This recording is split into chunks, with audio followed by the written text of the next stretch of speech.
You believe what was going to happen? Like, what did you guys think was going to happen? There's a reason why black people support the Democratic Party overwhelmingly, because of the media industrial complex. These are things that I was trying to explain during the Democratic primaries. People just didn't understand what was occurring. Black people, unilaterally, almost like a monolith, support the Democratic Party heavily, no matter what.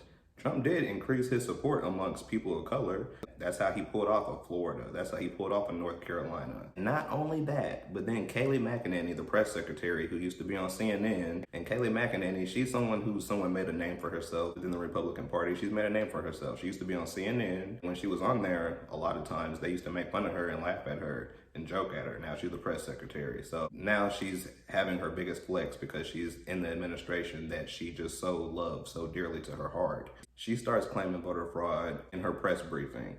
And then you see Fox News have to pull away from her. They're actually disturbed by the things that she's saying because she has no evidence to legitimately back it up. They're just claiming it with no evidence to present it. It's like going to court, claiming somebody did something, but you want something to be done about it, but there's no evidence showing it or backing up your claim. So this is what they're walking into in terms of court and litigation. They're just stupid people, very stupid people. But here goes a clip of Fox News having to break away from Kayleigh McEnany because they see that she's continuing to lie after the election.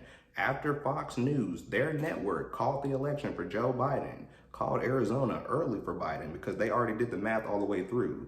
Donald Trump would have to win overwhelmingly the percentage of the vote left in Maricopa County, which just isn't happening. Anyways, their network called the election for Joe Biden. But here goes the clip of them having to break away from Kayleigh.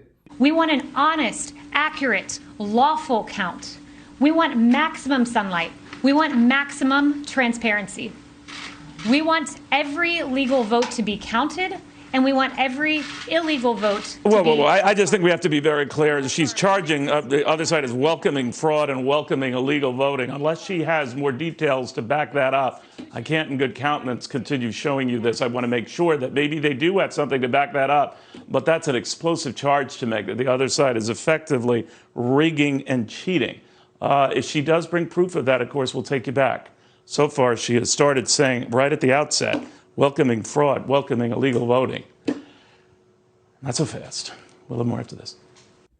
So, quite frankly, I'm done talking about voter fraud and how this is similar to the 2000 election. Hell, even in the 2000 election, Al Gore didn't even lose the Rust Belt. There's a reason for that. John Kerry didn't lose the Rust Belt in 2004 against George W. Bush, the same president.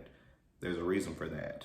There's a reason why Donald Trump was the first Republican to win in these places in nearly half a century. Now everyone wants to go shouting voter fraud, but these places have always voted this way, except for Arizona and Georgia. But at this point in time, this is why I say I was 92% correct. This was still a mandate election regardless. I said this from the very beginning. All Biden had to do was slightly increase from 120 million votes that were cast in 2016. That's all the Democrats had to do. And when they do that, everyone wants to get scared and shit their pants and say voter fraud, voter fraud.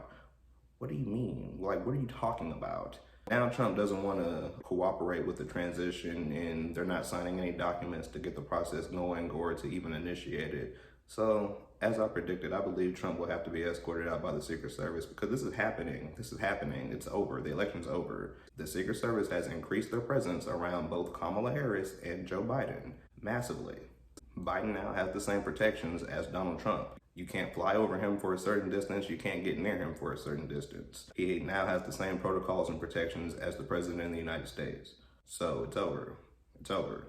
Biden is getting ready to fill his whole entire cabinet with deep state operatives because Citibank and other Wall Street firms have already emailed Joe Biden a list of all the people they want in his cabinet because they were funding his campaign. When you fund a political candidate's campaign, you're going to get what you want because you funded them. You were the reason for their success.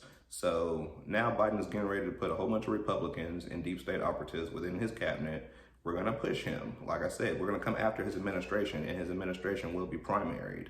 So we're going to push him as progressive as we possibly can and to the left as much as we possibly can. We're going to push him until he gives us what we want. We're going to push him. They're most likely going to hand this off to Kamala Harris. They're positioning her very well. And because of what's happening in the state of Georgia, the same state that I said would still be a Democratic state if Trump overperformed the margin of error, the same margin of error could occur, which did, definitely. He overperformed the polls by 6 to 7%. but Georgia still stayed for the Democrats.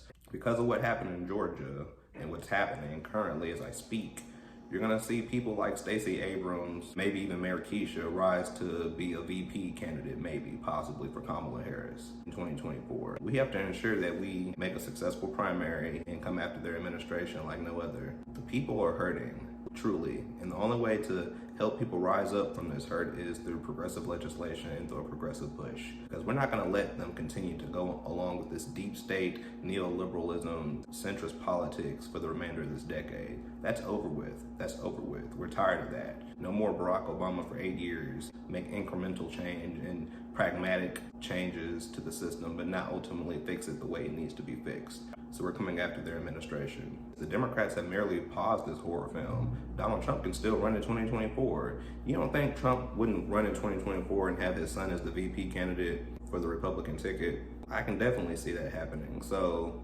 especially with the way Trump thinks, keeping it all in the family probably sounds good to him by ear. So I can definitely see that happening. So the Democrats have merely paused this horror film. It's not over by any means. So I was wrong about 3 states. Donald Trump, he ended up edging Texas out. He ended up edging Florida out. He ended up edging North Carolina out.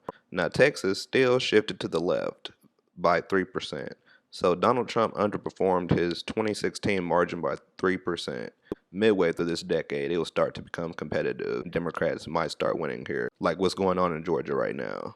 He has more support in these states on top of the voters of color that he was able to win here, especially in Florida and especially in North Carolina. But Georgia, and mainly the black urban epicenters, this is where Joe Biden is edging him out.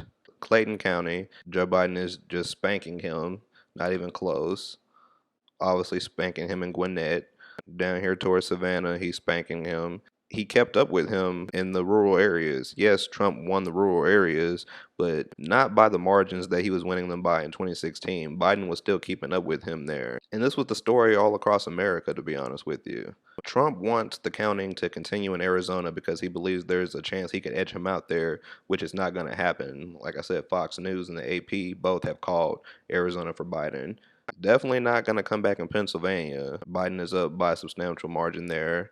It just gets to the point to where Trump, like, there's no case to be made, which is why every person that has some type of credibility in regards to the legal system keeps saying this. There's no overturning this U.S. election. Joe Biden will be sworn in to become the president of the United States. Even though Biden lost North Carolina, it was still close, barely by 2 points, 2 percentage points. Even though he lost Florida, Florida is Trump country, so Trump had to have this type of performance here in Florida. And it's just safe to say that Florida is just a right-leaning state. Democrats might not want to accept that, but it's just the truth. Florida is a Republican state. They have a Republican governor, they have Republican senators, they've won the presidential race here in a general election. So this is a Republican state. So the GOP, they want recounts here, here, basically everywhere they lost. And it just gets to the point to where it's exhausting. And if you don't have any evidence to show of any type of voter fraud, just because the Democrats are performing well in mainly, like I said, black urban epicenters, that doesn't make it voter fraud.